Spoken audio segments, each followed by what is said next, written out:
po si Maria Rowena Reposar. Ako'y taga Muntinlupa Branch.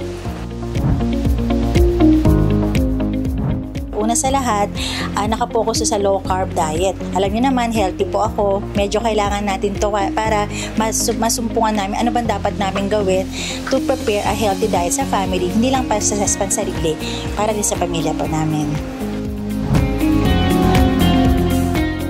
Makakatulong to, sir, in times of preparation sa pagkain ng mga bata, especially for me, kung paano po mag-lose ng weight. Kasi nalaman po namin na hindi lang po sa pag-exercise makukuha ang pagbaba ng timbang, kundi importantly sa mga piniprepare na food sa bahay.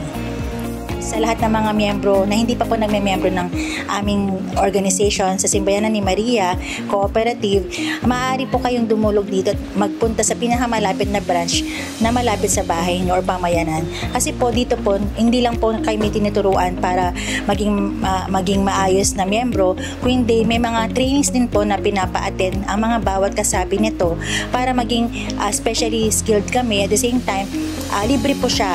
So lahat po ng mga uma-attend dito, hindi lang po magkakaroon ng kaalaman, kundi magkakaroon din po ng mga kaibigan, mga kamay-ari, at the same time mga co-operators. Kasama po namin sa negosyo. Yun lang po. Thank you. Marilyn L. Gonzalez, sa main office, New Lower Bicutan.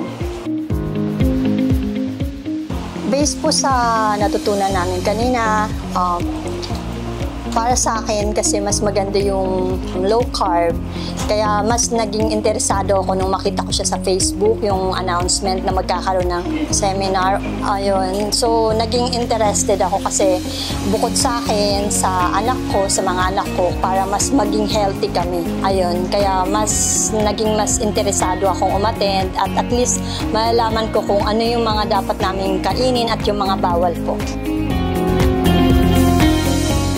Malaking tulong to sa amin, sa aming pamilya, sa pamilya ko, lalong-lalo na doon sa anak kong panganay, dahil kailangan niya po talaga ng healthy living po. Kasi sa ngayon, actually nagpapaano kami ngayon, check up dahil sa kalusugan niya. So timing na timing po yung pagkakakita ko dito sa announcement ng Simbayanan, kaya mas nag-interesado akong umattend. Marami akong nahikayat na mga ka-aero ko kasi nag-aero kami everyday sa Limac chapter. So marami na po akong na-invite. Sinasabi ko yung mga magandang naidudulot sa akin, sa lahat kami kasi member na dito. So yun, kinakwento ko sa kanila kung ano yung mga magandang naidudulot ng Simbayanan sa amin.